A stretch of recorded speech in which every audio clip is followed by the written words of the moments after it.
तो कहानी शुरू होती है एक ऑटो ड्राइवर से।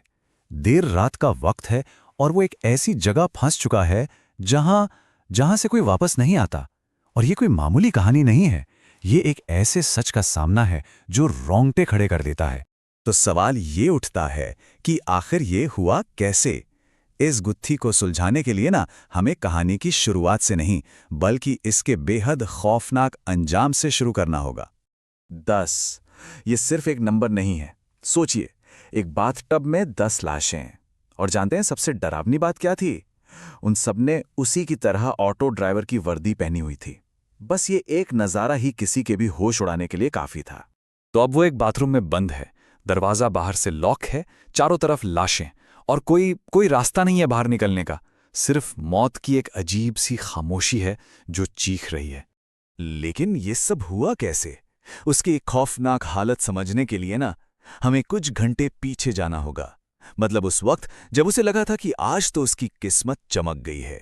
बस एक अकेली सवारी जिसने सब कुछ बदल कर रख दिया। ये कहानी का वो हिस्सा है जहां पासा पलट जाता है, जहां शिकारी को पता ही नहीं चलता कि वो खुद कब शिकार बन गया। तो चलिए देखते हैं कि इस भयानक खेल की शुरुआत आखिर हुई कैसे।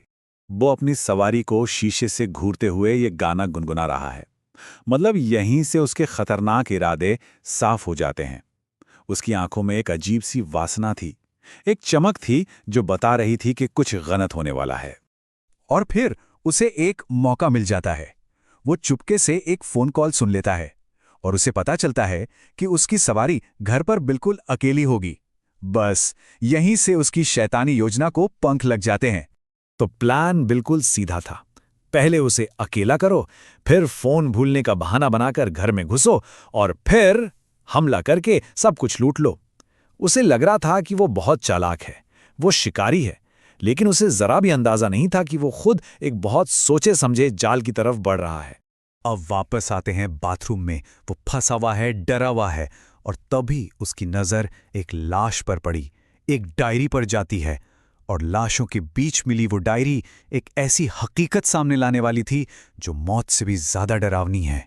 ये डायरी एक जर्नलिस्ट की थी और इसके पन्नों में इस घर के वो काले राज दफन थे और एक ऐसी आत्मा की कहानी जो सिर्फ और सिर्फ बदला लेना चाहती थी।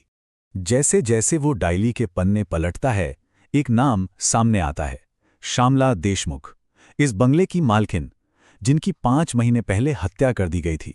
और तभी उसे वो भयानक सच पता चलता है। जिस औरत को अपनी सवारी समझ रहा था, वो कोई इंसान थी ही नहीं, वो उसी मकान मालकिन की आत्मा थी। डायरी में सब कुछ लिखा था, कैसे एक ऑटो ड्राइवर और उसके साथी ने ठीक उसी की तरह फोन भूलने का बहाना बनाकर घर में एंट्री ली थी। उन्होंने श्यामला पर हमला किया, सब कुछ लूट लिया और उन्हें बांधकर बाथटब में मरने के लिए छोड़ दिया। ये वो जुर्म था जिसने बदले की इस खौफनाक आग को जलाया था। तो अब तस्वीर बिल्कुल साफ हो रही थी। एक तरफ वो जुर्म था जिसमें शिकारी ड्राइवरों ने एक बेकसूर औरत को मार डाला, और दूसरी तरफ थी सजा, जहां एक बदला लेने वाली आत्मा उन्हीं शिकारी ड्राइवरों को उसी घर में लाकर मार रही थी। डायरी पढ़ने के बाद उसे समझ आया कि यह कोई इत्तेफाक नहीं है, ये एक पैटर्न है, एक सिलसिला है जो बार बार दोहराया जा रहा है। अब उसे सब पता चल चुका था, लेकिन सच जानने का क्या फायदा जब बचने का कोई रास्ता ही ना हो। बल्कि सच ने तो ये और भी पक्का कर दिया था कि उसका अंजाम क्या होने वाला है। उसकी किस्मत पहले से ही लिखी जा चुकी थी। उसने बहुत कोशिशें की, मदद के लिए चिल्लाया। उसका एक दोस्त राजू उसे ढूंढते हुए वहां आ भी गया। उसने सोचा शायद अगले शिकार के आने पर कुछ हो पाएगा, लेकिन हर कोशिश नाकाम रही। हर नाकाम कोशिश उसे मौत के और भी करीब धकेल रही थी। उसकी आखिरी उम्मीद थी उसका दोस्त राजू, लेकिन वो आत्मा, वो अपनी पूरी ताकत दिखाती है।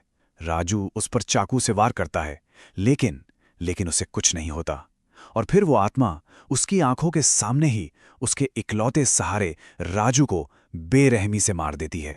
और फिर आत्मा उसे एक और ड्राइवर को मारने के लिए मजबूर करती है। जब वो ये कर देता है, तब वो आत्मा अपना आखिरी फैसला सुनाती है, एक ऐसा फैसला जो किसी की भी रूह कपा दे।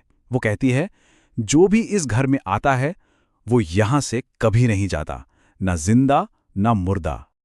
और इसी के साथ ये कहानी वहीं आकर रुक जाती है जहां से शुरू हुई थी। आत्मा फिर से सड़क के किनारे खड़ी है, अपने अगले शिकार का इंतजार करते हुए, ये पक्का करने के लिए कि बदले का ये चक्र कभी न टूटे। तो सवाल ये है, अगले शनिवार किसकी बारी है?